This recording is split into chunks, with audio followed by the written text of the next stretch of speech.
Graças a Deus por estarmos mais uma vez aqui para juntos nós estarmos meditando nas Escrituras Sagradas. Eu cumprimento a todos que estão aqui presentes com a graça e com a paz do nosso Senhor e Salvador Jesus Cristo. Peço que o Senhor Jesus Cristo lhes abençoe grandemente, que vocês possam ser alimentados com a palavra de Deus. Para mim é um privilégio estar me dirigindo a vocês neste dia e expor a palavra de Deus. Eu cumprimento aqueles que semanalmente nos acompanham aí através do YouTube, na exposição do Livro das Revelações também, com a graça e com a paz do Senhor Jesus Cristo. Eu peço que o Senhor Jesus Cristo te abençoe aí onde você estiver e que Ele possa também falar ao seu coração através da palavra de Deus, no nome do Senhor e Salvador Jesus Cristo. Pois bem, quem estiver com a sua Bíblia, por gentileza, abra comigo no Livro das Revelações, no capítulo 21, a partir do versículo 1 até o 8. Então, o livro do Apocalipse, no capítulo 21, a partir do versículo 1 até o 8, vai ser o nosso texto base, ou a nossa perícope base, no dia de hoje, onde nós vamos estar falando do tema de volta ao Éden, de volta ao paraíso. Então prestem bem atenção no que vamos estar falando no dia de hoje, porque este tema é de suma importância para todos nós, como crentes em Cristo. Então quem estiver com a sua Bíblia, acompanhe comigo o Livro das Revelações, no capítulo 21, a partir do versículo 1 até o 8. E diz assim a palavra de Deus: Vi novo céu e nova terra, pois o primeiro céu e a primeira terra passaram, e o mar já não existe. Vi também a cidade santa, a nova Jerusalém, que descia do céu, da parte de Deus, ataviada como noiva, adornada para seu esposo. Então, ouvi grande voz vinda do trono, dizendo: Eis o tabernáculo de Deus com os homens. Deus habitará com eles. Eles serão povos de Deus, e Deus mesmo estará com eles. E lhes enxugará dos olhos toda lágrima, e a morte já não existirá, já não haverá pranto, nem dor, já não haverá luto, nem pranto, nem dor, porque as primeiras coisas passaram. E aquele que está assentado no trono disse: Eis que faço novas todas as coisas. E acrescentou: Escreve, porque estas palavras são fiéis e verdadeiras. Disse-me ainda: Tudo está feito. Eu sou o Alfa e o Ômega, o princípio e o fim. Eu, a quem tem sede, darei de graça da fonte da água da vida. O vencedor herdará estas coisas, e eu lhe serei Deus, e ele me será filho. Quanto, porém, aos covardes, aos incrédulos, aos abomináveis, aos assassinos, aos impuros, aos feiticeiros, aos idólatras e a todos os mentirosos, a parte que lhes cabe será no lago que arde com fogo e enxofre, a saber, a segunda morte. Amém? Lemos até aqui as Escrituras Sagradas.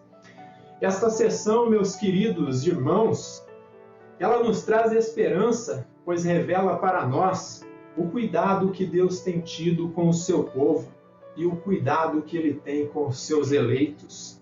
Esta perícope nos dá esperança, pois reforça mais uma vez que Deus está olhando todo o nosso sofrimento aqui neste planeta Terra. O Eterno tem cuidado de cada um de nós. Ele vê tudo que o seu povo padece neste mundo caído, e desta forma Ele nos diz que aliviará a nossa dor. É o que Ele está expressando aqui. Pois aqui é dito que a criação antiga e toda a sua corrupção passará, pois Ele diz que tudo que nós vemos hoje corrompido, contaminado e depravado com o pecado, um dia passarão. Um dia serão coisas do passado. Essas coisas que nos afligem hoje um dia terminarão. Então ele diz que aliviará a nossa dor, pois aqui é dito que a criação e toda a sua corrupção passará. E com ela vai sumir o pecado, o mal, a dor e o sofrimento. O mal no sentido qualitativo e também no sentido moral. Tudo isso vai desaparecer. Quando eu falo o mal no sentido de qualidade, é todas as coisas ruins que nós temos aqui neste mundo, as coisas que são corrompidas com o pecado também. Só que quando eu falo do mal moral que vai desaparecer, é o coração corrompido dos seres humanos, coração que leva homens ditos religiosos a cometerem atos ilícitos que não cabe a ele estar fazendo. Coração equivocado, que tudo de mal que sai pela boca e dos pensamentos procede do coração. Esse coração corrompido que nos leva a fazer o que nós não queremos. E desta forma, o choro, o mal no sentido moral e qualitativo vão desaparecer. Deus nos chama para ter comunhão com Ele. E Ele nos diz o seguinte: eis que faço tudo novo. Eu vou refazer, porque do jeito que está não dá para continuar, e por isso é necessário que eu desmanche, para que eu possa restaurar, para que eu possa reconstruir. Então eis que faço tudo novo, não apenas em termos de tempo, mas em termos de qualidade. É algo que nunca foi usado, algo que nunca foi corrompido pelo pecado. Veja o que diz Isaías 65, e versículo 17, que é um dos textos que no Antigo Testamento nós nos baseamos para falar aí de novos céus e de nova terra. E diz assim o profeta Isaías: pois eis que eu crio novos céus e nova terra, e não haverá lembrança das coisas passadas, jamais haverá memória delas, porque tudo haverá sido feito novo, e por isso já não haverá mais memória. Só que o apóstolo Paulo, com um pouco mais de luz a respeito do que serão novos céus e nova terra, ele chega a dizer, meus irmãos, que a criação está gemendo para que Cristo reconstrua tudo, que Cristo refaça tudo de novo. Mas ele não fica só por aí. Ele diz também que nós, como seres humanos, nós, como eleitos de Deus, estamos gemendo dentro de nós, pedindo para que Deus renove este mundo. Abre em Romanos aí no capítulo 8, a partir do versículo 19 até o 23. Veja o que ele expõe aqui, o apóstolo Paulo. Romanos, capítulo 8, do versículo 19 até o versículo 23, ou poderíamos ler até a partir do versículo 18, para termos um quadro mais claro do que ele está falando aqui.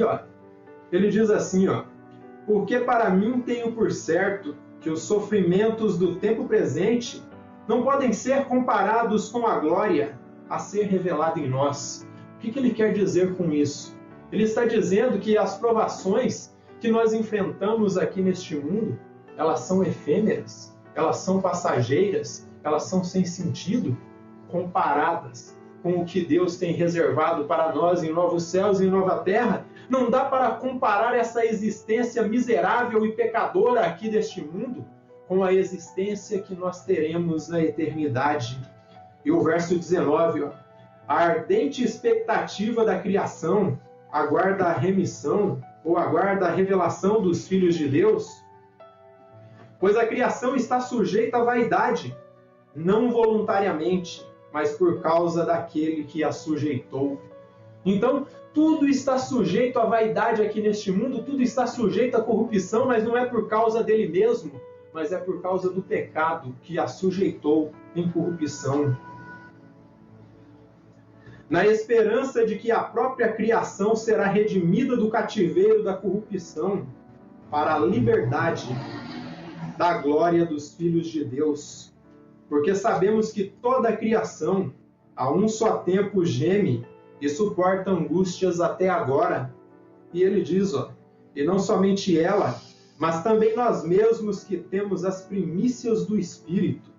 Igualmente, gememos em nosso íntimo, aguardando a adoção de filhos, a redenção do nosso corpo. Então não só a criação, mas os seres humanos estão clamando, estão pedindo para que Deus renove este planeta Terra. E em 2 Pedro, no capítulo 3, e versículo 13, Pedro ele vai mencionar novos céus e nova terra aqui.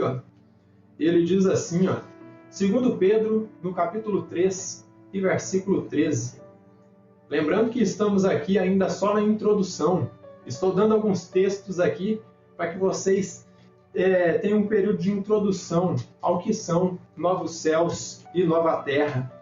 E ele diz aqui, nós, porém, segundo a sua promessa, esperamos novos céus e nova terra, nos quais habita a justiça. Então o apóstolo Paulo ele diz que será um mundo renovado, será um mundo sem pecado, será um mundo em que tudo será feito novo. E Pedro aqui acrescenta que será um mundo de justiça e de paz perfeita. Simon Kistemaker, ao comentar esta perícope, ele diz o seguinte, prestem bem atenção. Depois do juízo final, João exibe a seus leitores um quadro de perfeição que difere radicalmente do mundo atual. A velha ordem já passou e todas as coisas são novas. O tempo cósmico se converteu em eternidade. A separação de Deus se converteu em comunhão íntima com Ele. Então o tempo que nos corrompe, que nos definha, que nos torna velhos, nesse período vai se tornar eternidade. E outra coisa que ele diz aqui, a separação que nós estávamos de Deus será convertida em íntima comunhão com Ele. Veja os versos de 1 a 3. Vi novo céu e nova terra, pois o primeiro céu e a primeira terra passaram, e o mar, que os gregos chamam de Thalassa, já não existe. Vi também a cidade santa, a nova Jerusalém, que descia do céu da parte de Deus, ataviada como noiva, adornada para seu esposo. Antes de eu ler o versículo 3, eu quero abrir uma notinha de rodapé aqui e dizer para vocês que essa nova Jerusalém que desce do céu aqui, ela representa duas coisas.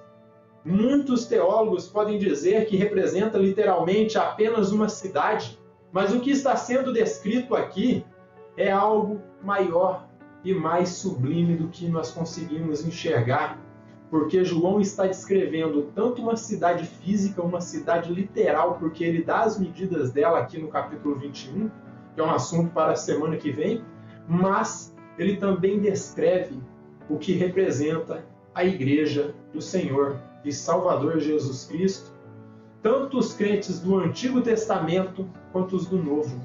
Então, Nova Jerusalém, vocês devem ter em mente aqui que representa o povo de Deus. Porque uma cidade que não tem pessoas é apenas edifícios. Mas uma cidade que tem gente, que tem pessoas, sim, se torna uma cidade genuína. E o versículo 3, ele diz: Então ouvi grande voz vinda do trono, dizendo: Eis o tabernáculo de Deus com os homens. Deus habitará com eles. Eles serão povos de Deus, e Deus mesmo estará com eles. João ele declara que ele vê novos céus e nova terra aqui neste texto. E a palavra grega que ele usa aqui, meus irmãos, para se referir a esse novo da terra e do céu, é a palavra kainos, que significa novo. Só que não é novo em termos de tempo, mas é novo em termos de qualidade. É novo no sentido de algo que nunca foi usado, que nunca foi desgastado pelo tempo. Então o que ele está dizendo aqui é que esses novos céus e nova terra é algo totalmente novo, totalmente renovado. E se você ler todo o contexto do capítulo 3, lá da segunda carta de Pedro, você vai ver que esses céus e essa terra que nós vemos aqui serão incendiados pelo fogo e passarão por uma renovação. Eles serão transformados pelo fogo. Céus e terra serão totalmente aí demolidos e depois refeitos. Será uma reforma que o Deus Todo-Poderoso fará aqui no planeta Terra. Portanto, o que o apóstolo ele quer dizer aqui com isso, meus irmãos, é que céus e terra serão renovados, serão refeitos, serão reformulados, e assim voltaremos ao Éden, voltaremos ao paraíso, voltaremos ao que era no princípio.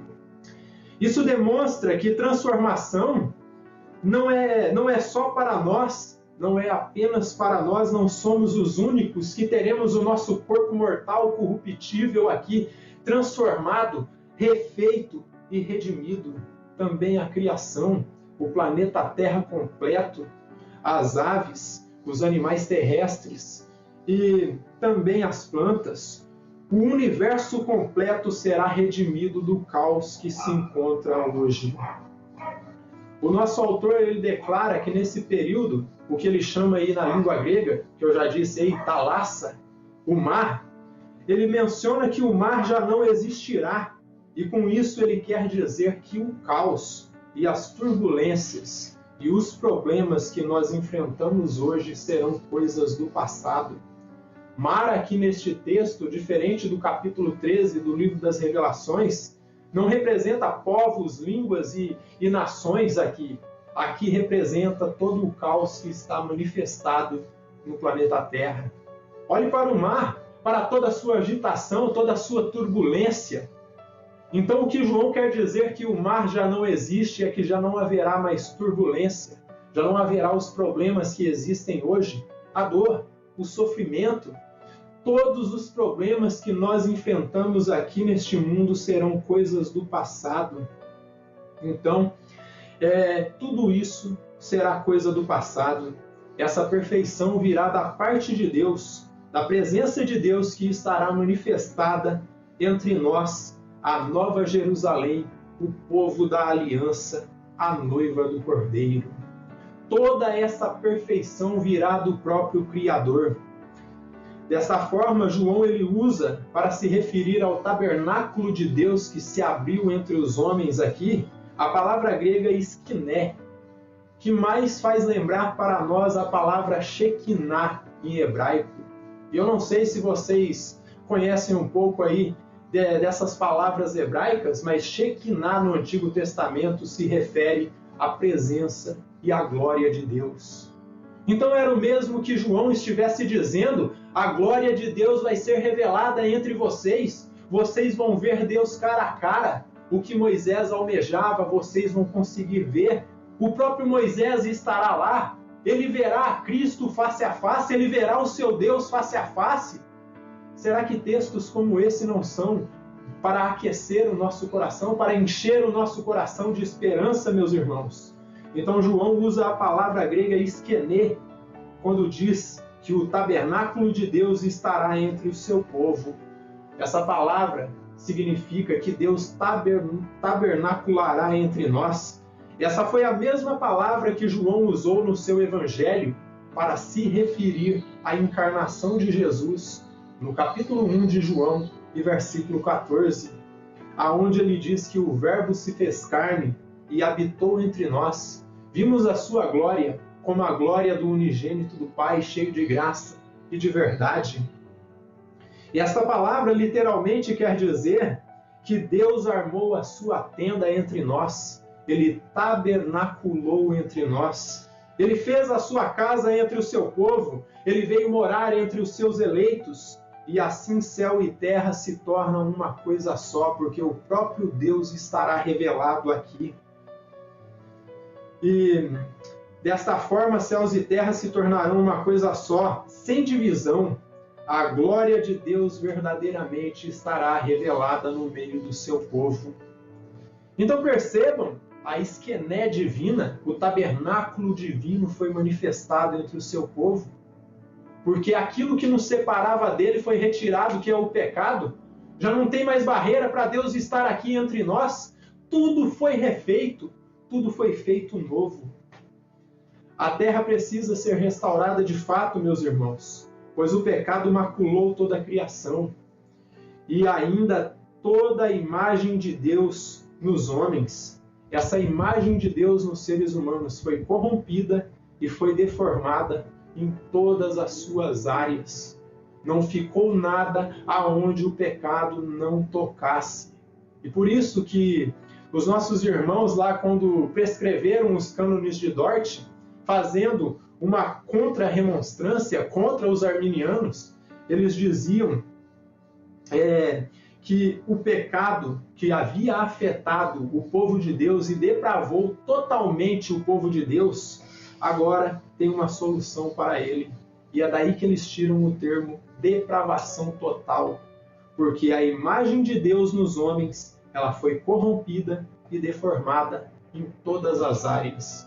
Depravação total significa que não ficou num lugar onde o pecado não tivesse tocado e corrompido. Não tem um lugar nos seres humanos.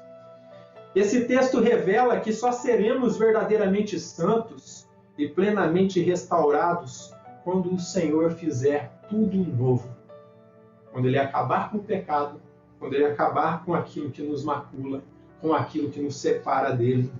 Abra comigo em Isaías 24, em versículo 5. Veja o que o profeta Isaías ele fala a respeito do planeta Terra. Ele diz assim, Isaías capítulo 24 e versículo 5. Na verdade, a terra está contaminada por causa dos seus moradores, porquanto transgridem as leis, violam os estatutos e quebram a aliança eterna. Os seres humanos violam as leis de Deus. Os seres humanos, eles quebram os estatutos. Eles violam os estatutos e quebram a aliança eterna, a aliança que Cristo fez com o seu povo.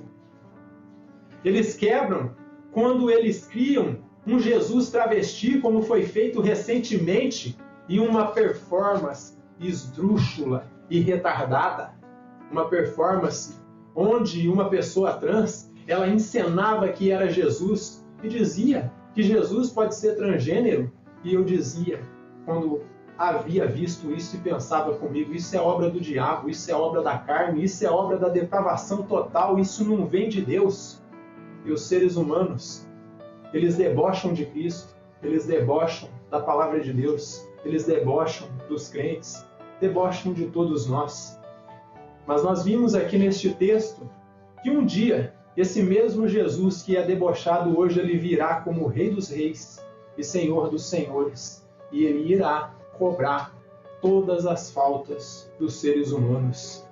E se nós voltarmos aqui em Jó, no capítulo 15, e versículo 15 e 16, Jó ele diz que Deus ele não confia nem nos santos, e não confia nem nos céus, porque os céus aqui atmosférico que nós vemos aí quando olhamos para cima, está corrompido.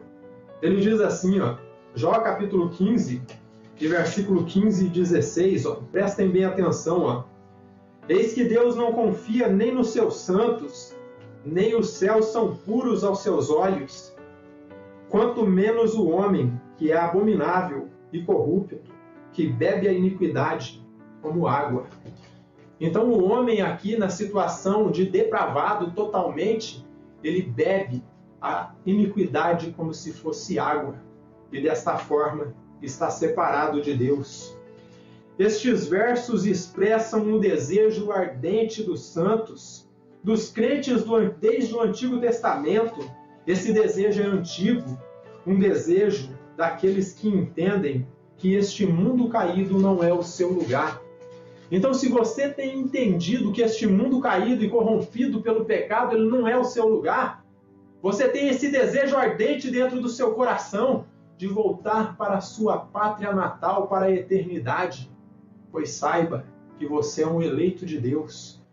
Por isso você tem essa saudade de um lugar onde você nunca, entre aspas, esteve, mas o nosso pai Adão e a nossa mãe Eva estiveram lá. E nós trazemos essa saudade que vem passando de geração em geração deste lugar de perfeição. Então nós temos que voltar para o Éden.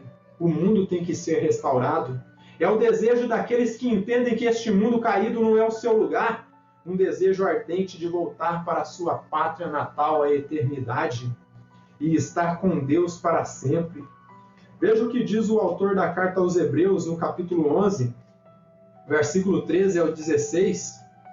Ele expressa muito bem isso aqui, falando que os antigos, eles olharam essas promessas aí da eternidade de longe, mas eles ansiavam por estar nela. Vejam bem o que diz aqui, ó. Hebreus 11, a partir do versículo 13 ao 16. Todos estes morreram na fé, sem ter obtido as promessas, vendo-as, porém, de longe, e saudando-as, e confessando que eram estrangeiros e peregrinos sobre a terra. Porque os que falam desse modo manifestam estar procurando uma pátria. E se, na verdade, se lembrassem daquela de onde saíram, teriam a oportunidade de voltar. Mas agora aspiram a uma pátria superior, isto é, celestial. Por isso, Deus não se envergonha deles de ser chamado seu Deus, porquanto lhes preparou uma cidade, a Nova Jerusalém, um lugar de paz, um lugar de eternidade, um lugar onde não haverá pecado. Por isso a igreja moderna deve reacender esse desejo pelo céu, porque, como disse Paulo em Filipenses, no capítulo 3, versículo 20, a nossa cidadania é celestial. E no capítulo 3 da sua carta aos Colossenses, ele diz: se nós fomos ressuscitados com Cristo, nós temos que olhar para as coisas que são de cima. Veja o que ele diz aqui em Colossenses, capítulo 3, versículo 1 e 2. Ele diz assim, ó: portanto, se fostes ressuscitados juntamente com Cristo, buscai as coisas lá do alto, onde Cristo vive, assentado à direita de Deus. Pensai nas coisas lá do alto, não nas que são aqui da terra.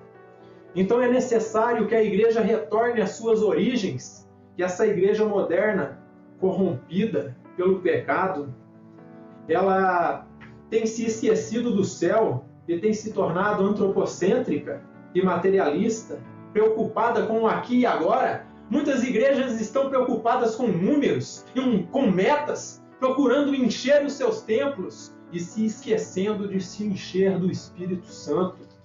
É muito bom uma igreja que tem muitas famílias, porque a igreja é comunidade, mas o foco não deve ser o número, o foco não deve ser a quantidade de pessoas que tem ali, mas o foco deve ser a qualidade espiritual dessas pessoas. De que adianta uma igreja cheia, mas uma igreja que não tem saudade do céu, uma igreja que não almeja pela eternidade, uma igreja que é antropocêntrica, pregadores que só falam do ego, pregadores que só falam do homem, do engrandecimento humano, pregadores materialistas que só falam de dinheiro, que só falam de prosperidade, preocupados com o aqui e com o agora, preocupados só com esta vida passageira, em busca de dinheiro, prosperidade e reconhecimento humano. Hoje se fala até de troféu talento para o pregador do ano. Eu pergunto para vocês, imagine Paulo recebendo um troféu de pregador do ano. Vocês sabem qual foi o troféu do apóstolo Paulo? Foi a perseguição, foi o açoite, foi o martírio. Esse foi o troféu do apóstolo Paulo.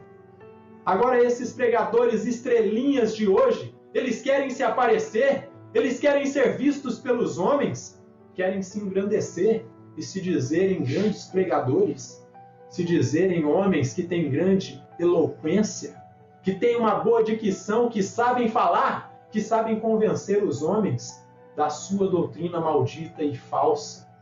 Eles só querem dinheiro, eles só querem prosperidade, só querem o seu cachê.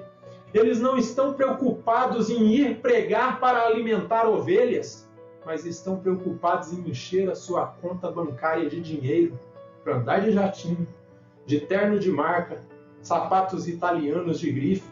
São malditos pregadores da prosperidade, homens que só estão preocupados com dinheiro e não estão preocupados aí com o crescimento espiritual. Então eles estão firmados neste mundo corrompido e caído, se esquecendo que foi Jesus quem falou que a glória desse mundo vai passar. Veja o que diz em Lucas 21:38. Quem está dizendo que este mundo e sua glória vai passar é o Senhor Jesus. Ó. Ele diz que céus e terra passarão, mas a palavra dele nunca iria passar. Veja o que diz aqui em Lucas 21, versículo 33. Veja o que diz aqui, ó. Prestem bem atenção. Ó. Passará o céu e a terra, porém as minhas palavras não passarão. Então percebam, meus irmãos, que tudo vai passar. O mundo com a sua aparência, com a sua glória, com a sua opulência. Mas o que não passa é a palavra do Senhor Jesus. Em suma, na eternidade, em novos céus e nova terra, nossa visão, conhecimento e intimidade com o Senhor e Salvador Jesus Cristo serão expandidas de uma tal forma que nós estaremos vendo Ele plenamente, expandidos de uma forma extraordinária, uma experiência diferente, extraordinária, plena e totalmente melhor do que a era atual, pois veremos a Deus como realmente Ele é. Foi o que o próprio João escreveu em sua primeira carta. Veja o que diz aqui em sua primeira carta, no capítulo 3 e versículo 2. Ele diz que ainda não somos o que devemos ser, mas muito em breve seremos. Ó. Ele fala dessa restauração aí de novos céus e nova terra.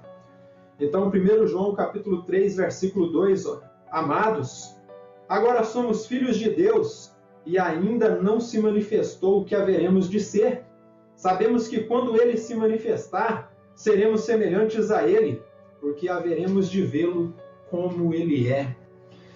Deste modo, o que estes versos nos ensinam, meus irmãos, que só pode existir esperança aí de uma renovação, de uma restauração deste mundo se houver comunhão de Cristo com a sua igreja.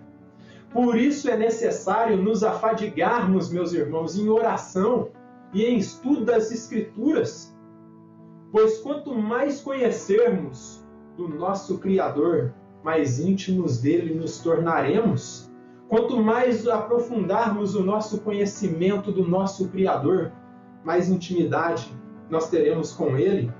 Este ensino, meus irmãos, se transfere para a vida conjugal entre marido e mulher. Na sociedade atual, meus irmãos, eu tenho feito uma análise e eu tenho percebido, e muitos podem falar, pregador faz análise da sociedade, pregador faz. E eu tenho percebido que em nossa sociedade atual, o erro mais comum que a maioria dos casais tem cometido hoje é o fato deles se conhecerem muito pouco ou não se conhecerem nada um do outro. Eles passam anos e anos vivendo juntos e o marido não conhece a esposa e a esposa não conhece o marido. Eles passam vivendo aí 10, 15, 20, 30 anos, 50 anos e se conhecem muito pouco ou não se conhecem nada.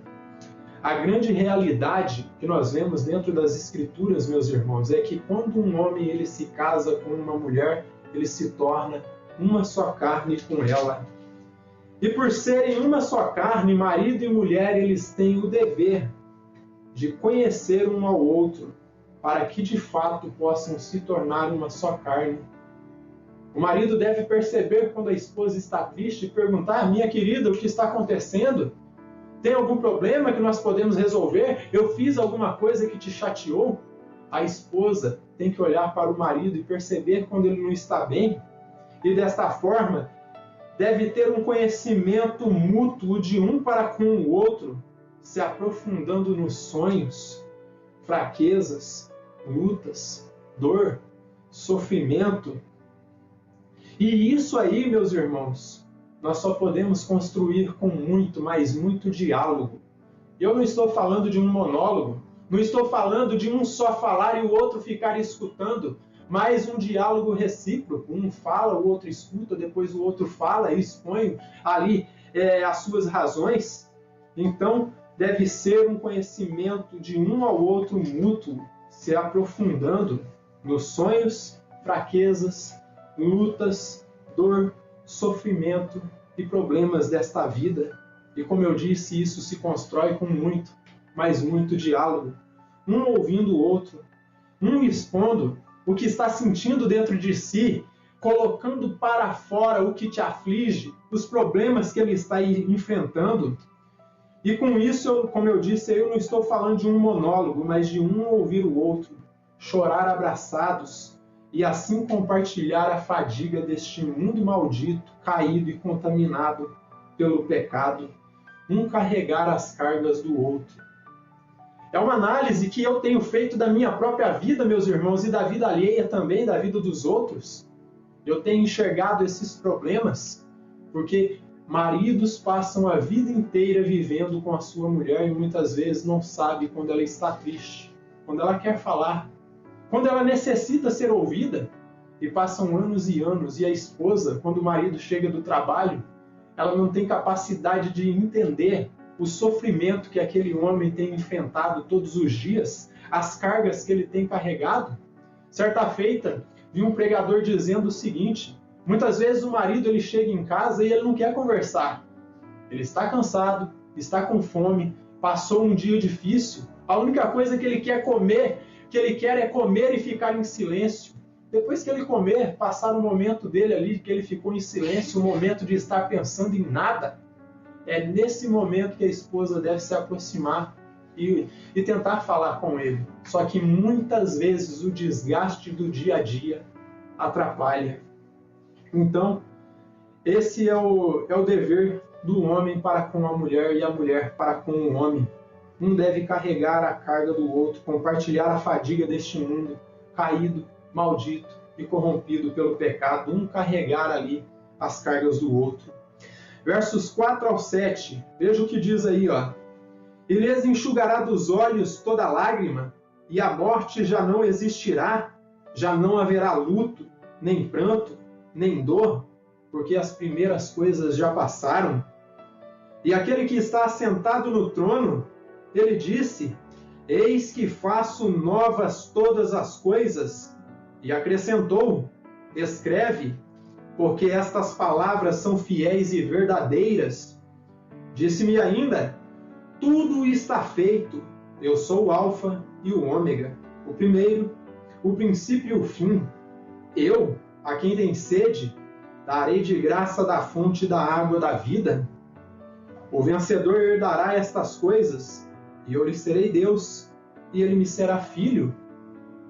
Quanto, porém, aos covardes, aos incrédulos, aos abomináveis, aos assassinos, aos impuros, aos feiticeiros, aos idólatras e a todos os mentirosos, a parte que lhes cabe será no lago que arde com fogo e enxofre, a saber, a segunda morte. João agora ele descreve as diferenças que haverá entre a antiga e a nova criação. E elas são gritantes. E através das palavras do apóstolo João, nós vemos tal distinção. E desta forma, essas palavras que nós vemos aqui, o nosso autor escrevendo, elas aquecem o nosso coração e nos enchem de esperança, pois diz que tudo será novo. E que esse mundo caído, depravado, corrompido pelo pecado, como eu disse anteriormente, será coisa do passado. A morte que hoje grita para nós o seguinte: vocês falharam, vocês não conseguiram passar no teste. Essa morte já não existirá mais. E por esta razão, já não vai existir luto, já não vai existir choro, pranto, nem dor. Pois como Paulo dizia, lá em 2 Coríntios, no capítulo 4, a partir do versículo 16 até o 18, a nossa leve e momentânea tribulação produz um peso eterno de glória muito excelente. E o que ele está querendo dizer com isso?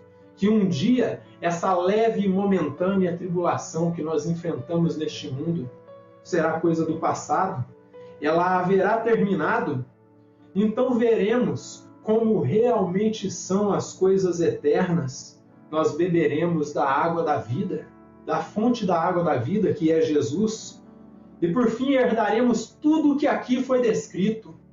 tudo que nós vemos de bênção aí dessas 7 bem-aventuranças que nós encontramos no livro do Apocalipse, e não sei se vocês perceberam, mas tem 7 bênçãos aí que são repetidas ao decorrer do livro do Apocalipse, que são dadas apenas aos eleitos. Então, tudo que aqui foi descrito será nosso, pois essas palavras, elas são fiéis e são verdadeiras.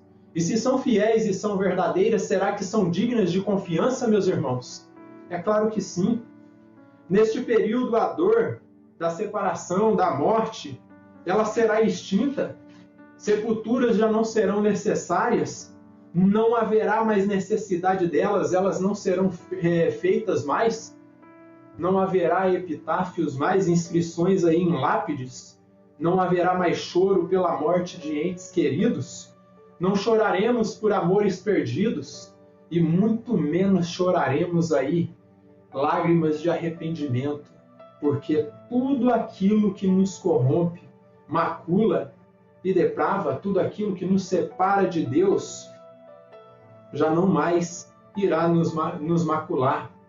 A única coisa que nós temos que fazer, meus irmãos, é glorificar o nome do Senhor e Salvador Jesus Cristo, porque tudo isso aí é obra dele, não foi decisão minha. Entrar ali na eternidade, foi ele que decidiu desde antes da fundação do mundo. Ele decidiu morrer por mim e por vocês também que me escutam. Ele decidiu lá na eternidade, junto ao Pai, morrer por pessoas depravadas, corrompidas pelo pecado. Como eu dizia anteriormente, pessoas que estavam fadadas ao inferno. Mas ele falou, dessa grande massa de pessoas caídas e corrompidas, eu vou tirar os meus. Então, tudo aquilo que nos separa de Deus não mais irá nos macular. Glorifiquemos o nome do Senhor e Salvador Jesus Cristo, porque essas palavras são fiéis e verdadeiras. Jesus é o Alfa e o Ômega, meus irmãos. A primeira e a última letra do alfabeto grego. É como se fosse do nosso alfabeto, a letra A e a letra Z. E o que isso significa? Isso quer dizer que ele é o primeiro e que ele é o último, e que fora dele não existe outro Deus. Não há Deus semelhante a ele, pois ele é o originador e o consumador de todas as coisas, e portanto ele é o começo, o meio e o fim da história, o único Deus verdadeiro. E isso nós encontramos em Isaías 44, versículo 6. Veja o que Isaías escreve aqui, ó. Isaías 44 e versículo 6. Vejam bem o que está dito aqui, ó. Isaías 44 e versículo 6. Diz assim, ó. Assim diz o Senhor, o Rei de Israel, seu Redentor, o Senhor dos Exércitos. Eu sou o primeiro e eu sou o último, e além de mim não há Deus. Então, quando João diz que ele é o Alfa e o Ômega, que ele é o primeiro e o último, o princípio e o fim, o primeiro e o derradeiro, ele está dizendo que Jesus é o começo, o meio e o fim da história, o originador e o consumador de todas as coisas. E no capítulo 48, Isaías repete isso no versículo 13, ó. 48 e versículo 13, ó. Ele diz assim, ó, 12 e 13, ele diz assim, ó, dá-me ouvidos, ó Jacó, e tu, a Israel, a quem chamei. Eu sou o mesmo, sou o primeiro e também o último. Também a minha mão fundou a terra, e a minha destra estendeu os céus. Quando eu os chamar, eles se apresentarão juntos. E o porquê? Porque ele é o consumador e ele é o princípio de tudo. Ele é a razão da nossa existência. Tudo começa em Deus e tudo termina em Deus. Tudo termina nele. Por isso João o apresenta como o Alfa e como o Ômega, o primeiro e o derradeiro. Tudo foi feito para a glória dele.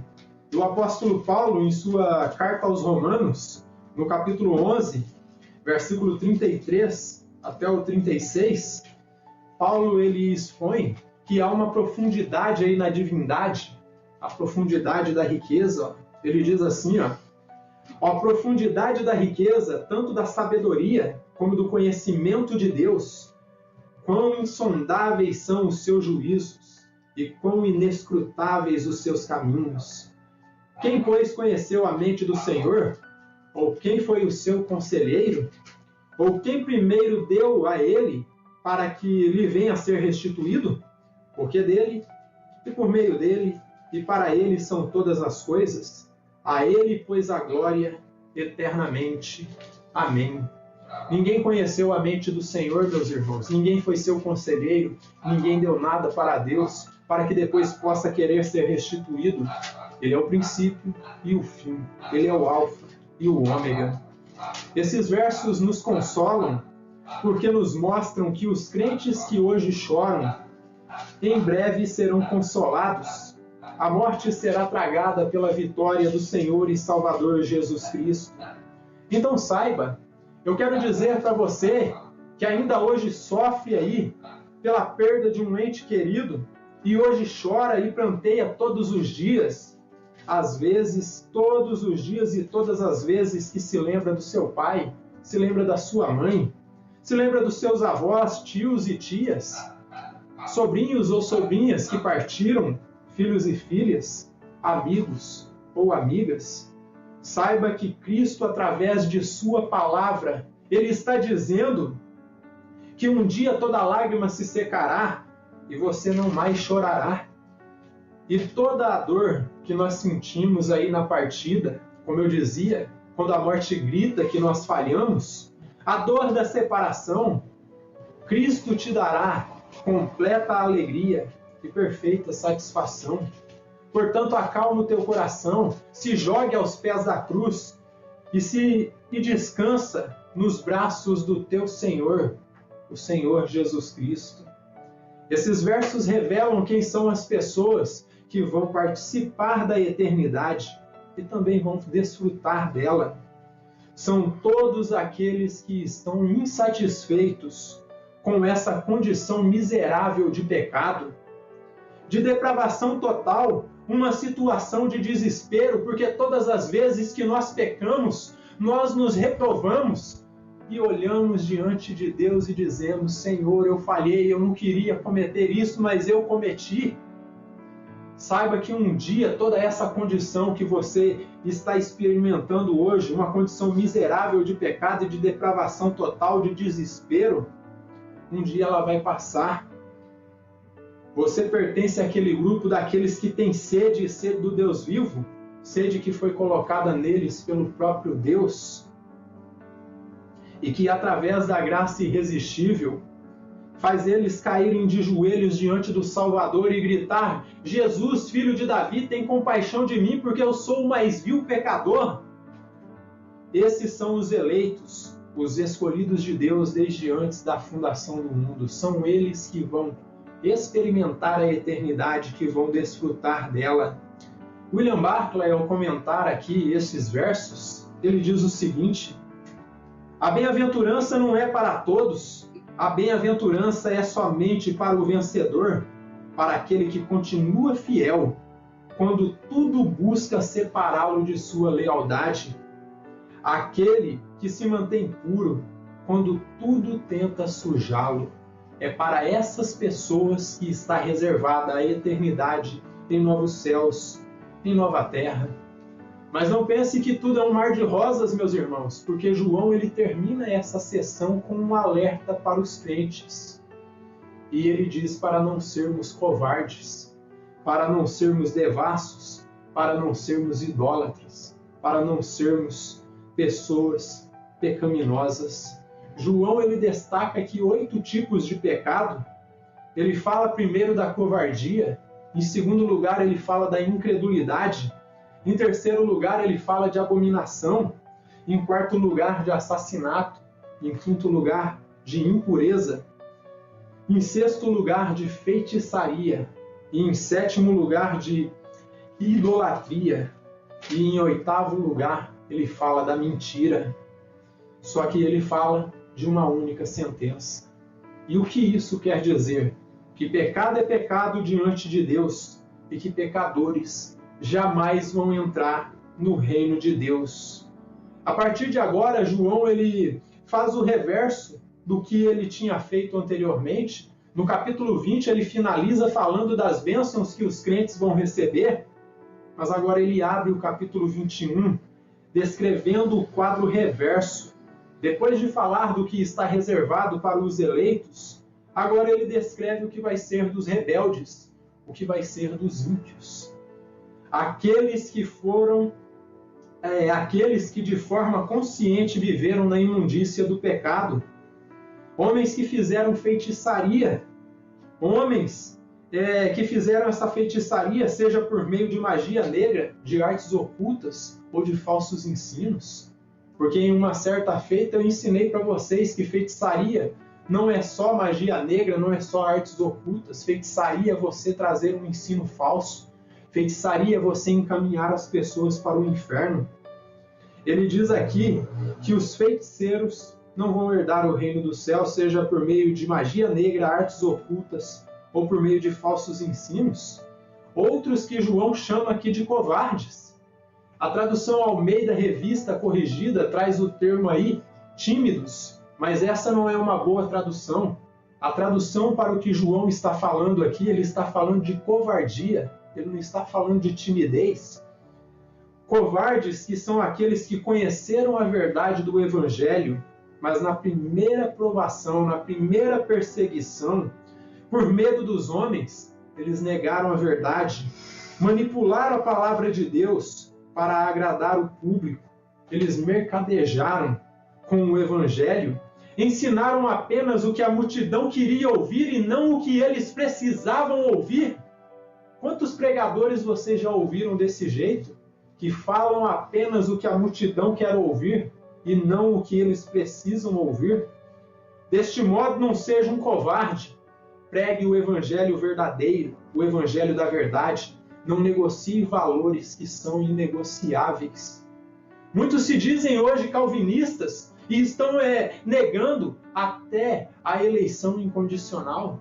Outros estão negando a expiação limitada para ter aí companheirismo com outros que não creem da mesma forma. Mas eu digo para você, se você nega um ponto do calvinismo, você é um calvinista aleijado. Você não é um verdadeiro calvinista. Você tem que ser um verdadeiro calvinista de 5 pontos. Você não pode ser de 4 nem de 3. Você tem que ser de 5. Você tem que crer nessas 5 doutrinas fundamentais para ser um verdadeiro cristão. Porque se você negar uma, você é um covarde. Não adianta vir com essa ideia, eu não vou ficar me apresentando como calvinista, porque isso coloca um muro, separa as pessoas. Se tiver que separar, que separe, meus irmãos. Mas não negue a sua fé, não negue o que você é, para ter companheirismo com pessoas que julgam que você é um filho do diabo. Muitos arminianos hoje, eu não estou dizendo todos, não estou generalizando, mas muitos arminianos hoje dizem que a doutrina da predestinação é uma doutrina do diabo, aos moldes calvinistas. Muitos dizem que o calvinismo é obra do diabo, mas eu digo em resposta para eles, do diabo é a mentira que vocês propagam, um evangelho cristocêntrico, que está tudo em volta do homem, porque se o homem não aceitar, Jesus não consegue trabalhar. É uma baita de uma mentira isso aí, porque Jesus, se ele decidir salvar alguém, ele vai salvar e ponto. Muitos pegam o texto de Apocalipse, capítulo 3, me parece que é o versículo 20, onde ele diz, eis que estou à porta e bato, e dizem, Jesus está batendo na porta, você tem que abrir a porta para ele entrar. Ele é um sujeito elegante, eu digo para você, meu irmão, se você for um eleito de Deus e você não abrir a porta para ele, ele estiver batendo na porta, se você não abrir, ele arromba a porta e te salva, porque ele é Deus. Ele te atrai graciosamente através da graça dele, não é uma decisão tua, porque se dependesse da tua decisão, você ia caminhar a passos largos para o inferno. Então não manipule o evangelho, pregue o evangelho da verdade, não seja um covarde, mas pregue o evangelho verdadeiro, não negocie valores que são inegociáveis. João ele também fala de idólatras aqui. E em uma outra ocasião eu dizia que idólatras são todos aqueles que colocam outra coisa no lugar de Jesus ou no mesmo nível de Jesus. Idólatra é aquele que se prostra diante de outros deuses. E muitos podem falar, mas eu não me prostro diante de imagem de escultura, mas você se prostra diante do líder da tua igreja. Se você o adora, se você o venera, você é um idólatra, porque você está adorando um homem, e você tem que adorar ao Senhor e Salvador Jesus Cristo. Então João fala dos idólatras, são todos aqueles que colocam outra coisa no lugar de Cristo. Idólatra é aquele que se prostra diante de outros deuses, que pode ser Maria, a mãe de Jesus. Se você está colocando Maria como mediadora, você é um idólatra. Ou pode ser um filho ou uma filha, um líder religioso que você coloca como mediador entre Deus e os homens. Qualquer coisa que você coloca no lugar ou no mesmo nível de Jesus se torna um ídolo para você, meu irmão. Preste atenção no que você faz. Talvez você está seguindo um cantor muito famoso ali e fale, fulano é meu ídolo. Você está fazendo um bezerro de ouro, meu irmão. Você está adorando um falso Deus. Você deve ser fanático por Cristo, não fanático por homens. Então é todo aquele que se prostra diante de outros deuses, que pode ser Maria, mãe de Jesus, pode ser um filho, uma filha, um líder religioso, ou qualquer coisa que você coloca no lugar ou no mesmo nível de Jesus. Tudo isso se tornam ídolos. Só que João fala dos assassinos. E eu quero abrir um leque aqui muito maior sobre assassinos aqui. Quando nós lemos a palavra assassino na Bíblia, nós pensamos em alguém que tira a vida do próximo. E muito bem, é disso que João está falando. Mas ele também está falando de um assassino espiritual que mata as ovelhas aí, trazendo para elas alimento espúrio, alimento corrompido, alimento que não é palavra de Deus, um evangelho da riqueza, um evangelho da prosperidade, um evangelho antropocêntrico, e atrelado a tudo isso estão os filhos da mentira, os filhos do diabo, os mentirosos, imorais de todo tipo. Nenhum deles vai entrar na eternidade. Nenhum deles vai entrar na eternidade para a bênção, mas estarão eternamente em choro e ranger de dentes, em um tempo de dor, de sofrimento e de escuridão, em tormentos eternos, em uma realidade que é terrível, meus irmãos, uma realidade que o Senhor Jesus ele expôs muito bem. Ele fala do Vale de Rinom lá, que era o lixão de Jerusalém, aonde o bicho não morre e o fogo não para de se queimar. Ele usou isso aí como ilustração para demonstrar o que é o lago de fogo, que arde com fogo e enxofre. É esse lugar aí que o bicho não morre, que o fogo não para de queimar.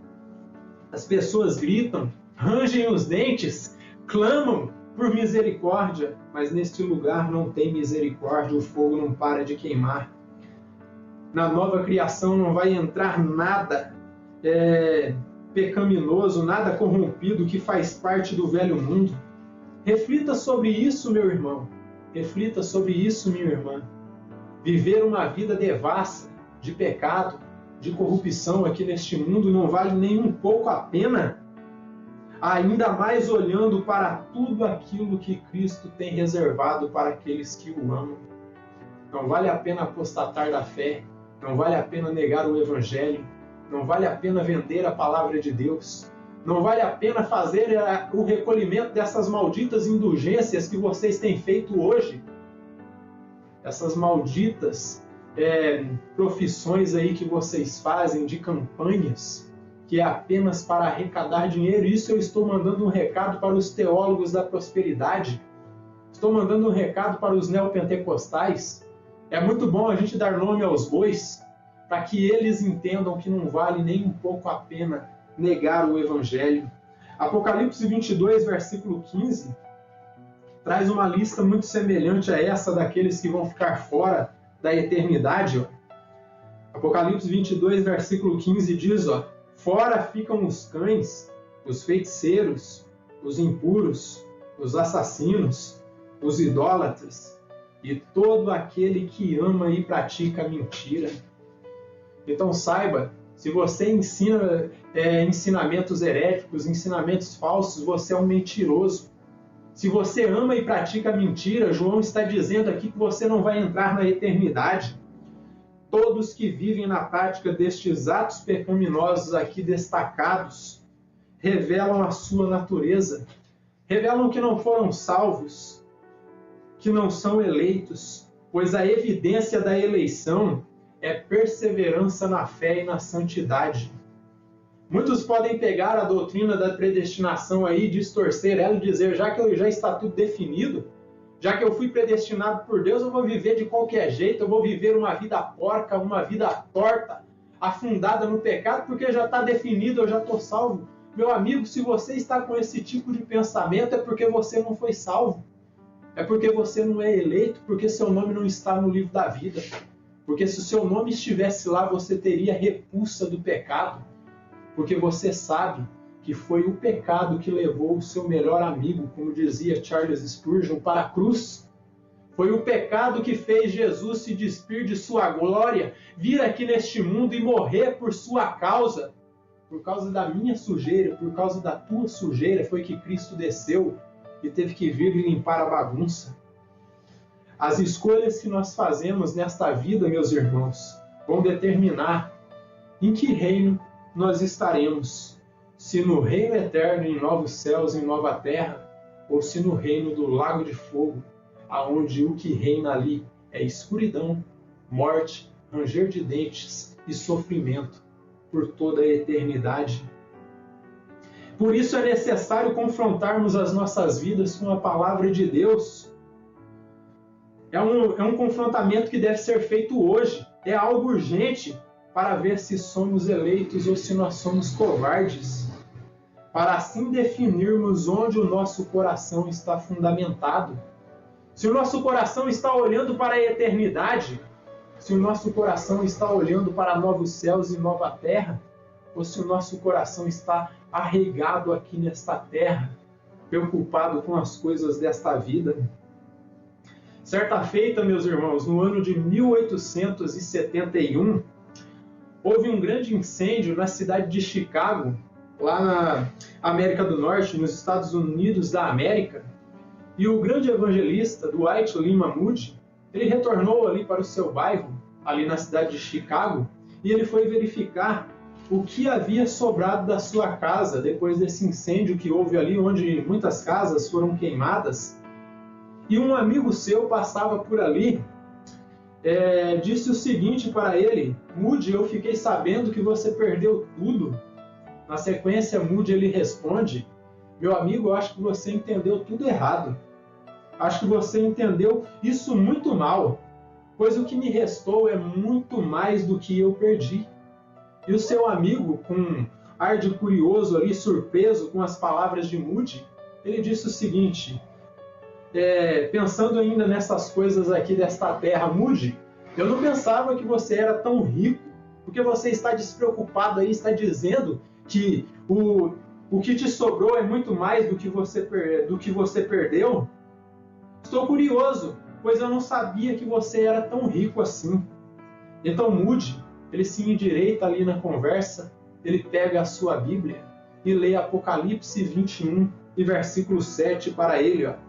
O vencedor herdará estas coisas, e eu lhe serei Deus, e ele me será filho. Que tenhamos a mesma esperança, meus irmãos, que tenhamos a mesma confiança nas promessas de Deus, sabendo que o nosso lugar definitivo não é aqui, que nós estamos aqui só de passagem, que nós estamos aqui como peregrinos e forasteiros, e que diante de uma tão grande calamidade como essa aí que Moody passou, sua casa foi totalmente queimada, seu amigo chega a dizer que ele havia perdido tudo, mas ele diz: o que me restou é muito mais do que eu perdi. Então sejamos corajosos, não sejamos covardes, sejamos pessoas que têm conhecimento do Deus verdadeiro e que estão fundamentadas na palavra e que não negam as doutrinas fundamentais da fé.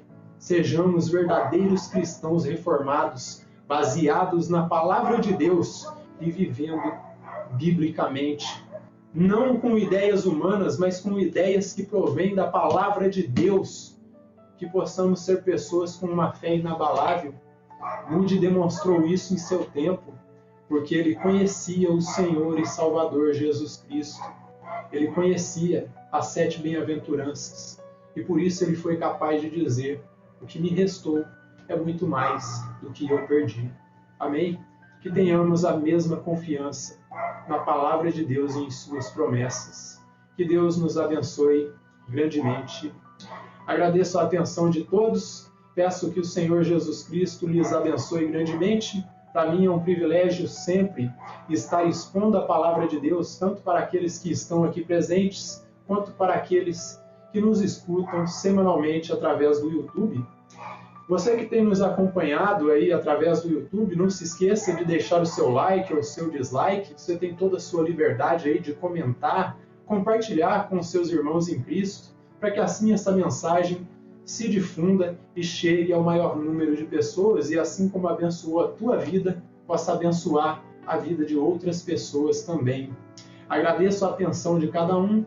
E você que é novo, você que tem acompanhado o nosso canal e ainda não tem se inscrito, eu peço que você se inscreva no nosso canal, clique aí na barra de inscrições abaixo do vídeo, para que assim você venha fazer parte desta família que já está aí na marca dos seus 110 aí, inscritos, para que você venha fazer parte desta comunidade também e acompanhar aí as exposições que aqui publicamos. Que Deus possa abençoar a sua vida. Eu agradeço por sua audiência também. Que Deus te abençoe. Não se esqueça de deixar o seu like ou o seu dislike, para que assim o YouTube possa entender que esses sermões estão sendo relevantes. Que Deus abençoe a vida de cada um de vocês. Amém.